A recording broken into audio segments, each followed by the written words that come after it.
going on, guys, and welcome back to another episode of the German Bear podcast. And today we want to talk about this upcoming 2025 NFL draft and how the Chicago Bears address their needs in this upcoming draft season, and talk a little bit more Bears football. I'm finally back, guys, talking Chicago Bears football. Finally got more time now on the plate after another longer monthly, 3-month overall break now from the YouTube channel again. But don't worry, I'm back now. I got all the study stuff figured out. Still got stuff to do. I'm not finished yet, but I got a lot more time now moving forward for this year, for the rest of the year. So we should be good on the content for the channel. And speaking about content, this is my first video back. Just want to talk a little bit about Bears football again, get into the groove again. And then tomorrow, there's going to be another video about Olamide Zaccheaus, one of the free agent acquisitions for the Chicago Bears, wide receiver, one of my specialities. So I'm really excited to talk about Olamide Zaccheaus and give you an in-depth film breakdown with his game tape of 2024 for the Washington Commanders. So be excited about that, definitely. But as I said, today will be about the 2025 draft. There's not been a lot of content yet. I'm trying to make a mock draft video before the draft starts on Thursday night, or Thursday night for me, guys. We're actually Friday morning for me, guys, in Germany. But yeah, as I said, today will be about the draft needs for the Chicago Bears and finally getting back into the groove of talking Bears football. So with that being said, let's not waste any more time and talk about the 2025 NFL draft for the Chicago Bears. We're not talking about the draft class. We're talking about what the Chicago Bears should address in this draft class and the weaknesses I see in the roster at this moment, and if they're fixable with this year's draft class even at all.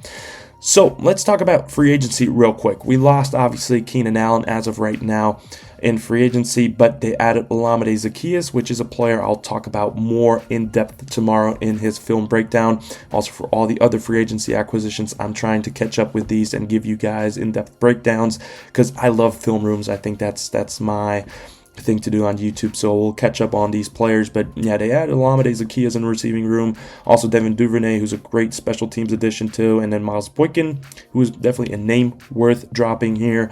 And then offensive line, obviously everybody knows about it now, but Joe Thuney, Drew Dalman, and Jonah Jackson, the three interior guys now for the Bears on the offensive line side. It's obviously a big addition. We still have Ryan Bates, so there's good depth in the interior of the offensive line as of right now, or solid depth and a great starting lineup as of right now on paper. And then on defense, the big additions were Grady Jarrett and Daya Odeyingbo. I hope I'm pronouncing that correctly, still learning that. But two defensive linemen, Grady Jarrett, obviously a legendary defensive line player for the Atlanta Falcons for so many years. He's now with the Chicago Bears as an interior rusher and run defender, just an overall great defensive lineman. We'll talk about him more too. And then Daya Odeyingbo, a very talented edge that hasn't had the numbers yet throughout his career in the NFL, but offers a lot of upside, and I'm really excited to dig into his tape a little bit deeper too. But that's basically the outlook for free agency. A lot of investment into the trenches, 5 overall great starters on paper that the Chicago Bears invested into, and then Olamide Zaccheaus as a more namesy investment too, and then also Case Keenum as a challenger for Tyson Bagent as a backup quarterback. So with this roster, how are we going to get into the 2025 NFL draft? What are the needs for the Chicago Bears? And to me, let's talk about the offensive side of the ball. First of all, I think wide receiver is a lower need on the list, but it's something that can be addressed during the later rounds in this draft. I really like Olamide Zaccheaus as a wide receiver 3/4, but we could add one more piece to that offense that could add on to that. But we'll talk about that during the draft preparation now this week, and also just if the Bears draft a guy, we'll talk about the guy, right? But the more evident needs on the offensive side of the ball is, to me, first of all, left tackle. I do like Braxton Jones. I don't think he's a bad guy, but I'm always just thinking, like, imagine Braxton Jones is your swing tackle.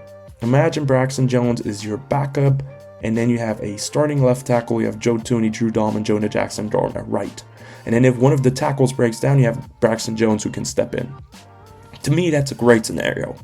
Braxton Jones starting is a solid scenario. It's not the end of the world, but every single season he's still had issues with the bull rush. You can see it on tape every single time, every year, every game he struggles against bull rushers, and that kind of scares me because that's the first thing that pass rushers win with is the bull rush and power, and he still gets overpowered. So to me, left tackle Will Campbell is definitely in play for this year's draft. Okay, I don't think that's out of play at all. Also, I'm looking at the tight end position. Cole Kmet is a great starter. I think he's a very solid tight end. He's not one of the top 10 tight ends in the league, but he's a definitely solid top 15 guy or top 10 to top 15 guy in the NFL. So he's not a bad guy to have. But I still think we could add some tight end depth at least to run some 2 tight end set plays and formations with the Chicago Bears moving forward, because I think that would definitely be beneficial add to the Chicago Bears and Ben Johnson's system, who could definitely do some damage with 2 tight ends on the field. And I don't think Durham Smythe is the perfect guy to run a 2 tight end set with. So adding another tight end, if that's round 1, 2, or 3, or a day 3 pick, I don't know, but I think it's definitely something worth mentioning. And then the last position that we need to talk about is running back.